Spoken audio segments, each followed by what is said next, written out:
ನಮಸ್ಕಾರ. ದಾನಮ್ಮದೇವಿ ಕಲಾ ವಾಣಿಜ್ಯ ಹಾಗೂ ವಿಜ್ಞಾನ ಮಹಿಳಾ ಮಹಾವಿದ್ಯಾಲಯ ಮುಧೋಳ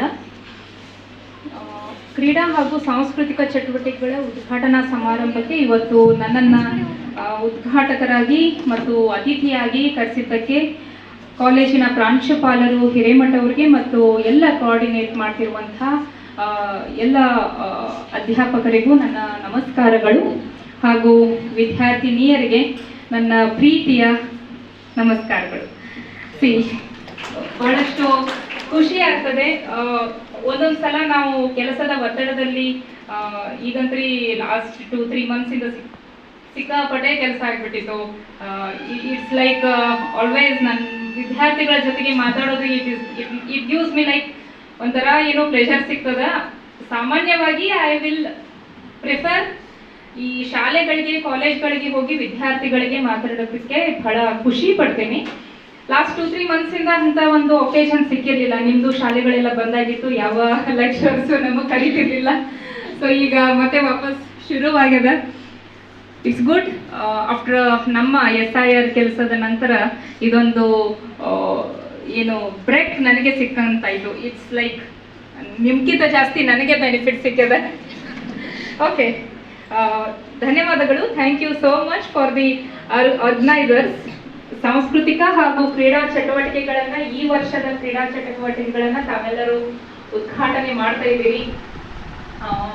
ಈಗಾಗಲೇ ಬಹಳಷ್ಟು ವಿಷಯಗಳನ್ನು ನನ್ನ ಕುರಿತಾಗಿ ನಿಮ್ಮ ಪ್ರಾಧ್ಯಾಪಕರು ಹೇಳಿದ್ದಾರೆ.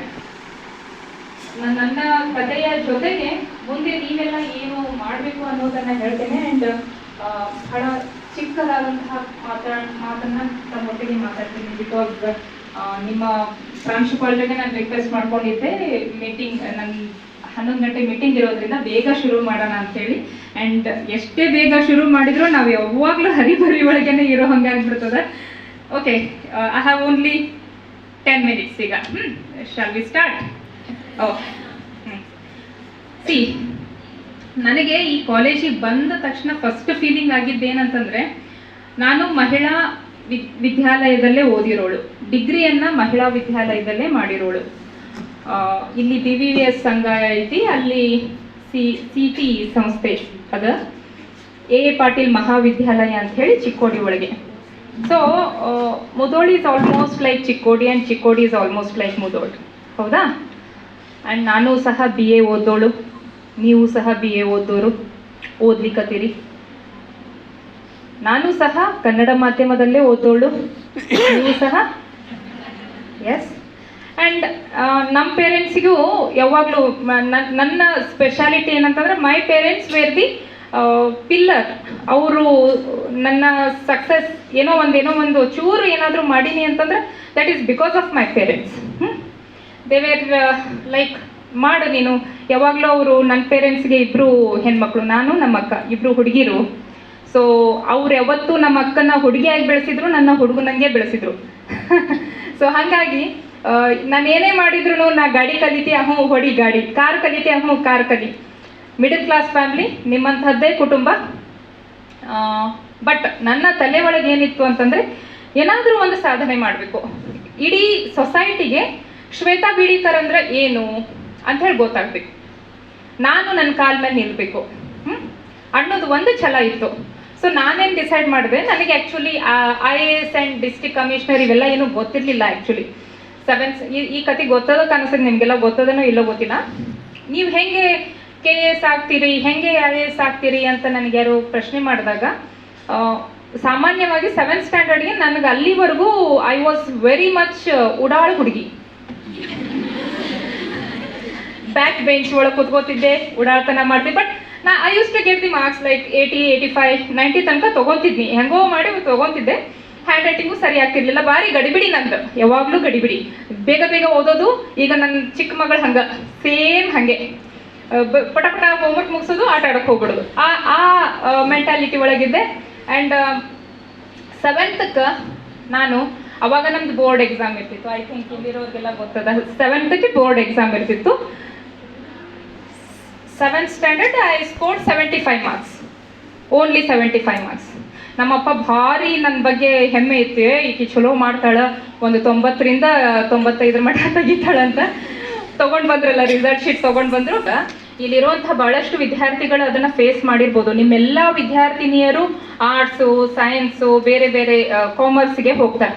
Okay, and when you score 92%, ನಿಮ್ಮ ಟೀಚರ್ಸ್ ಏನು ಮಾಡ್ತಾರೆ, ಸೈನ್ಸ್ ಟ್ರೈ ಮಾಡು, you will be having lot of exposure. ನಾನು ಇಲ್ಲ ಅಂತ ಹೇಳಂಗಿಲ್ಲ, ಆರ್ಟ್ಸ್ ವಿದ್ಯಾರ್ಥಿಗಳಿಗೆ ಇಲ್ಲ ಅಂತ ಹೇಳೋದಿಲ್ಲ, ಭಾಳಷ್ಟು ಎಕ್ಸ್ಪೋಜರ್ ಸಿಗ್ತದೆ, ಅವಕಾಶಗಳು ಸಿಗ್ತವೆ, ಯು ಕ್ಯಾನ್ ಟ್ರೈ ಇಟ್ ಅಂತ ಹೇಳಿ ಎಲ್ಲರೂ ಹೇಳೋರು. ಬಟ್ ನಾನು ಐ ಟುಕ್ ಇಟ್ ರಿಸ್ಕ್ ತೊಗೊಂಡೆ. ಎಲ್ಲರೂ ನಮ್ಮ ಟೀಮ್ ಇರ್ತದಲ್ಲ, ಟೀಚರ್ಸ್ಗೆ ಒಂದಿಷ್ಟು ವಿದ್ಯಾರ್ಥಿಗಳ ಟೀಮ್ ಇರ್ತದೆ, ಅವ್ರು ಯೂಶ್ವಲಿ ನೀನು ಇದನ್ನು ಮಾಡು ಚೆನ್ನಾಗಾಗ್ತದೆ ಅಂತ ಟೀಚರ್ಸ್ ಹೇಳ್ತಿರ್ತಾರೆ. And I still remember all the teachers. ಬಹಳಷ್ಟು ಟಿಲ್ 10th ಸ್ಟ್ಯಾಂಡರ್ಡ್, ಆಮೇಲೆ ನಮ್ಮ ಡಿಗ್ರಿ ಪ್ರಾಧ್ಯಾಪಕರು ನೆನಪದಾರ, ಬಿಕಾಸ್ ಅವರು ನಮ್ಮ ಜೀವನವನ್ನು ತಯಾರಿಸಿರೋರು. ಸೊ ಅವ್ರು ಹೇಳಿದಾಗಲೂ ಸಹ ನಾನು ಆರ್ಟ್ಸ್ ತೊಗೊಂಡೆ, ಮತ್ತೆ ಅದೇ ಇನ್ಸ್ಟಿಟ್ಯೂಟ್ ಹೋದೆ. ಫ್ರಮ್ 4th ಸ್ಟ್ಯಾಂಡರ್ಡಿಂದ ನನ್ನ ಡಿಗ್ರಿವರೆಗೂ ಆ ಇನ್ಸ್ಟಿಟ್ಯೂಟ್ ಹೊರಗೆ ಬಂದೇ ಇಲ್ಲ ನಾನು. ಐ ವಾಸ್ ದೇರ್, ಅಲ್ಲೇ. ಸೊ PUCನೂ ಅಲ್ಲೇ ಮಾಡಿದೆ, ಆರ್ಟ್ಸ್ ತೊಗೊಂಡೆ. ಆರ್ಟ್ಸ್ ಯಾಕೆ ತೊಗೊಂಡೆ ಅಂತಂದ್ರೆ, KS ಆ್ಯಂಡ್ IASಗೆ ನಿಮಗೆಲ್ಲ ಗೊತ್ತು, ಹ್ಯುಮ್ಯಾನಿಟೀಸ್ ಸಬ್ಜೆಕ್ಟ್ಸನ್ನು ಭಾಳ ಇರ್ತವೆ. Political science, Indian constitution, history, geography, geology, science ಒಳಗೆ ಬರ್ತದಲ್ಲ ಅದು. ಸೊ ಈ ಎಲ್ಲ ಸಬ್ಜೆಕ್ಟ್ಸ್ ಇರೋದ್ರಿಂದ ಐ ಟುಕ್ ದ್ಯಾಟ್ ರಿಸ್ಕ್ ತೊಗೊಂಡೆ. ಆ್ಯಂಡ್ ಅವಾಗ I had no options. Science ಮಾಡಿದಾಗ ಅಥವಾ ಕಾಮರ್ಸ್ ಮಾಡಿದಾಗ will be having a good degree. But ಇಲ್ಲಿ ನನಗೆ ಒಂದು BAನೇ ಮಾಡಬೇಕು, ಇಲ್ಲ ಅಂತಂದರೆ ಮತ್ತೆ ಫರ್ದರ್ B.Ed ಮಾಡಬೇಕು, D.Ed ಮಾಡಬೇಕು. Okay, so I didn't have any options. ನನ್ನ ತಲೆ ಒಳಗೆ ಅವತ್ತೇನು 7th ಸ್ಟ್ಯಾಂಡರ್ಡಿಗೆ ನನ್ನ ತಲೆ ಒಳಗೆ ಕೂತ್ಕೊಂತಲ್ಲ, ಅದನ್ನು ನಾನು ಬಿಡಲಿಲ್ಲ. ಆ್ಯಂಡ್ ದ್ಯಾಟ್ ಆ ಒಂದು ಕನಸಿಗೆ ನೀರು ಎರೆದವ್ರು ಯಾರು ಅಂತಂದರೆ ಅಲ್ಲಿಯ ತಹಶೀಲ್ದಾರರು, ಅಲ್ಲಿಯ AC, ಚಿಕ್ಕೋಡಿ AC. ಹೆಂಗೆ ಅವ್ರು ಯಾವತ್ತು ಹಿಂಗೆ ಬಂದು ಯಾವತ್ತು ಮಾತಾಡಿಲ್ಲ ವಿದ್ಯಾರ್ಥಿಗಳ ಜೊತೆಗೆ, ಬಿಕಾಸ್ ಅವಾಗಿನ ಸಿಸ್ಟಮೇ ಬೇರೆ ಇತ್ತು. ಅಥವಾ ನನಗೆ ಸಿಗ್ಲಾರದು ಈ ವಿದ್ಯಾರ್ಥಿಗಳಿಗೆ ಸಿಗಬಾರ್ದು ಅನ್ನುವಂಥ ಧೋರಣೆ ನಂದು.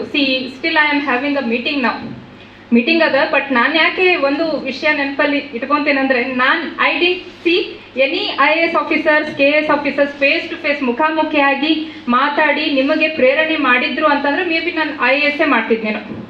ಹೌದಾ, ನನಗೆ ಆ ಅವಕಾಶ ಸಿಗಲಿಲ್ಲ. ಬಟ್ ನನಗೆ ಸಿಕ್ಕಿರುವಂಥ ಈ ಅವಕಾಶನ ನಿಮ್ಮೊಟ್ಟಿಗೆ ಶೇರ್ ಮಾಡಿ, ಎಲ್ಲೋ ಇಷ್ಟು ಒಂದು 200-300 ಹುಡುಗಿರು ಕುಂತೀರಿ, ಇದ್ರೊಳಗೆ ಅಟ್ಲೀಸ್ಟ್ ಒಂದು 20 ಹುಡುಗಿರು ನಿಮ್ಮ ಕಾಲ ಮೇಲೆ ನೀವು PSI ಆಗ್ಬೋದು, CPI ಆಗ್ಬೋದು, ಎನಿ ಡಿಪಾರ್ಟ್ಮೆಂಟ್ಸ್, ಗೌರ್ಮೆಂಟ್ ನೌಕರಿನ ಅಷ್ಟೇ ಅಲ್ಲ, ಬೇರೆ ಯಾವುದೇ ಇಲಾಖೆ, ಬೇರೆ ಯಾವುದೇ ಫೀಲ್ಡ್ ಒಳಗೂ ನಿಮ್ಮನ್ನು ನೀವು ತೊಡಗಿಸ್ಕೋಬೋದು. ಈವನ್ ಈಗ ಇಷ್ಟೊಂದು ಟ್ರೆಂಡಿ ಆಗಿದೆ ಅಂದರೆ ನೀವು ಸೆಲ್ಫ್ ಎಂಪ್ಲಾಯ್ಮೆಂಟ್ ಮಾಡಿಕೊಂಡು ನೀವು ನಿಮ್ಮ ಅಸ್ತಿತ್ವವನ್ನು ಕಂಡ್ಕೋಬೋದು.